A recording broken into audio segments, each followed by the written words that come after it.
ঘোষবাড়ির রান্নাঘরে আজকে আমি খুব সাবেকি একটা রান্না করব, ওল ভাপা।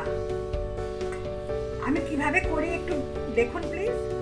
আমি এই ওলটা 2 ঘন্টা মতন আগে কেটে, এটা 250 গ্রামের মতন আছে, কেটে নুন মাখিয়ে জলে দিয়ে রেখে দিয়েছিলাম, মানে জলের মধ্যে নুন দিয়ে তার মধ্যে রেখে দিয়েছিলাম। তারপরে ঘন্টাখানেক বাদে এটা তুলে আবার ভালো জলে ধুয়ে তারপরে জল ঝরাবার জন্য রেখে দিয়েছি। সেই ওলটা আমি এর মধ্যে দিয়ে দিলাম, এই বাটিটার।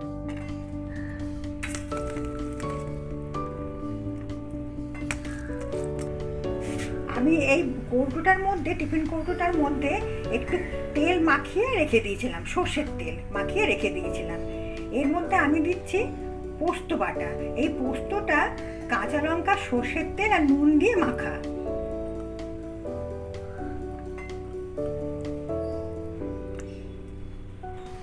যতটা পোস্ত বাটা দিয়েছি তার অর্ধেক আমি দিচ্ছি সাদা সর্ষে বাটা। এটাও কাঁচা লঙ্কা আর নুন দিয়ে বাটা আছে, আর সর্ষের তেল, কাঁচা লঙ্কা, নুন, সর্ষের তেল দিয়ে সাদা সর্ষেটা বাটা আছে। এবার যতটা নাকি সাদা সর্ষে আছে তার অর্ধেক আমি কালো সর্ষে, নুন, কাঁচা লঙ্কা, তেল দিয়ে মেখে রেখেছি। আমি কড়াতে তেল বসিয়ে দিয়েছি, এর মধ্যে আমি একটু কালো জিরে ফোড়ন দিলাম, এর মধ্যে একটু হলুদ দিয়ে দিলাম, দিয়ে ভালো করে এটা মেখে নিই। একটু নুন দিয়ে দিলাম, অল্প একটু কাঁচা তেল দিয়ে দিলাম।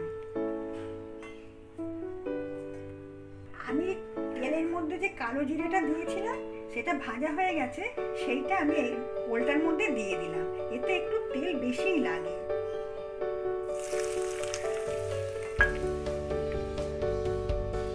এর মধ্যে একটু কাঁচা লঙ্কা চিড়ে দিয়ে দিলাম।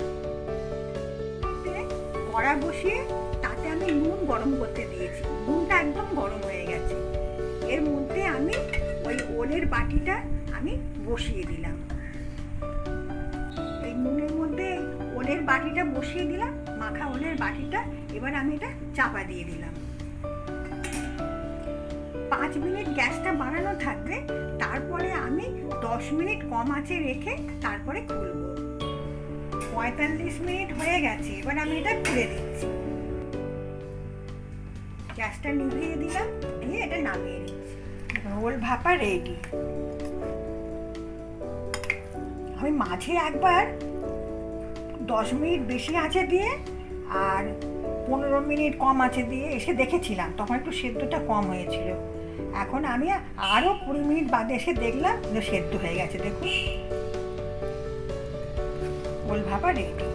এটা গরম ভাতের সাথে খেয়ে দেখবেন, আপনারা কিন্তু নিশ্চয়ই ট্রাই করবেন। তাহলে এবার আসি, আবার দেখা হবে।